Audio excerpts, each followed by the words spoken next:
Halo guys, selamat malam. Sehat selalu. Salam sejahtera.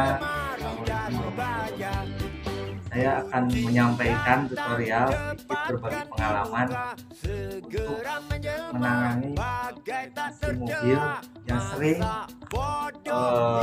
didatangin ada tamu tikus yang tidak diundang.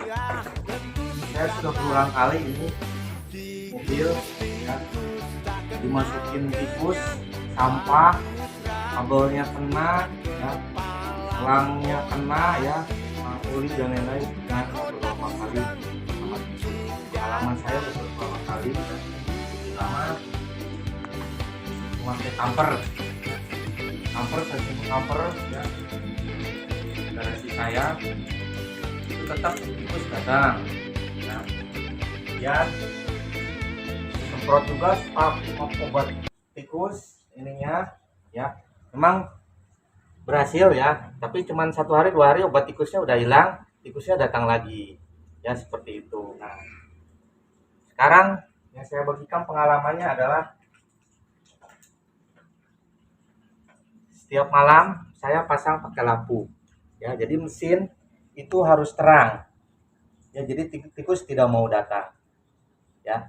Jadi seperti ini, cuma lampu seperti ini aja supaya mesin itu terang ya, dicolokin ya, nyalain lampunya ya, kita simpen ya.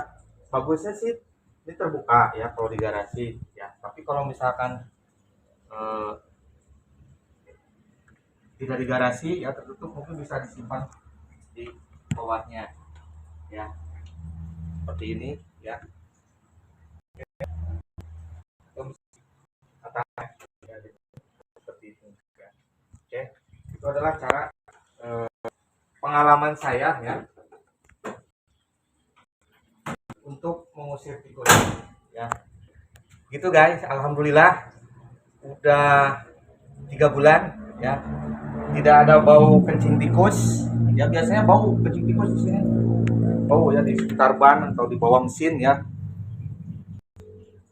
biasanya bau. Alhamdulillah pakai lampu, pakai penerangan, itu tikus tidak mau datang ya. Itu tutorial dari saya, semoga bermanfaat. Salam sehat selalu, sejahtera, sukses buat semuanya, amin.